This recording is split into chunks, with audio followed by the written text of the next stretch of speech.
So hello again from the bioelectricity course. This is week 8, the final week, and this is segment 11. We have customarily used one of our segments to look back at the major points that were discussed during the week. Let's do that here. First, we saw from Galvani and from looking at the experiment in retrospect that stimulation can create action potentials, the action potentials can propagate, then the release of calcium ions leads to muscle contraction, all initiated by a simple stimulus. We used a spherical model to examine what happens in terms of voltage, but then most importantly, to look at the relationship between strength and duration. In general, in order to reach a threshold level, as the stimulus grows longer, the intensity can be less. But there is a minimum intensity beneath which one can never go.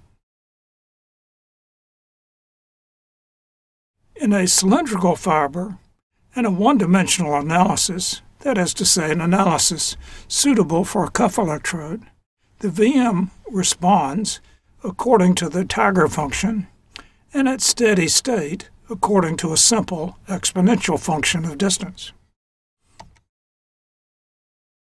But when you go to field stimulation, to analyze it, requires a combination of the activating function and the Tiger function.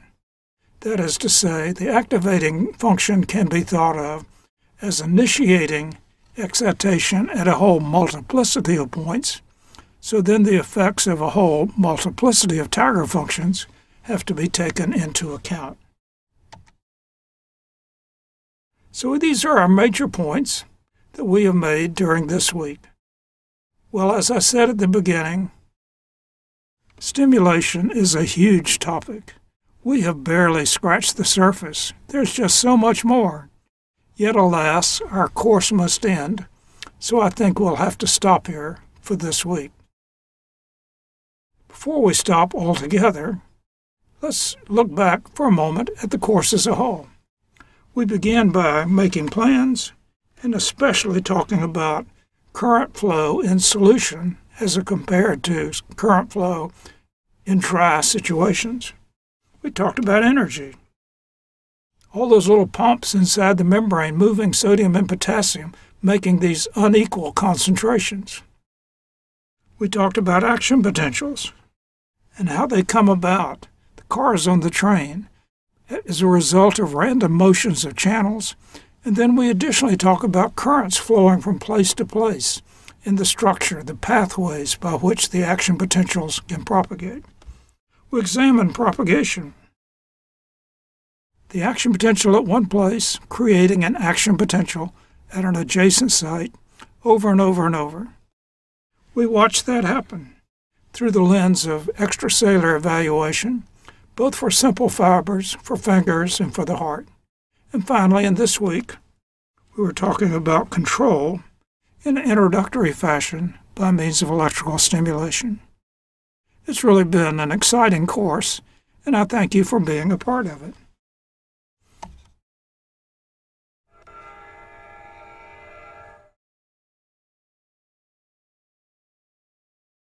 Well, here comes our train.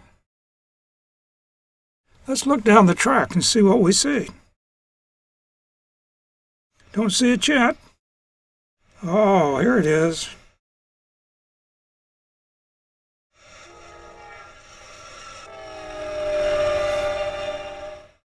And here it comes, moving right on through rather quickly.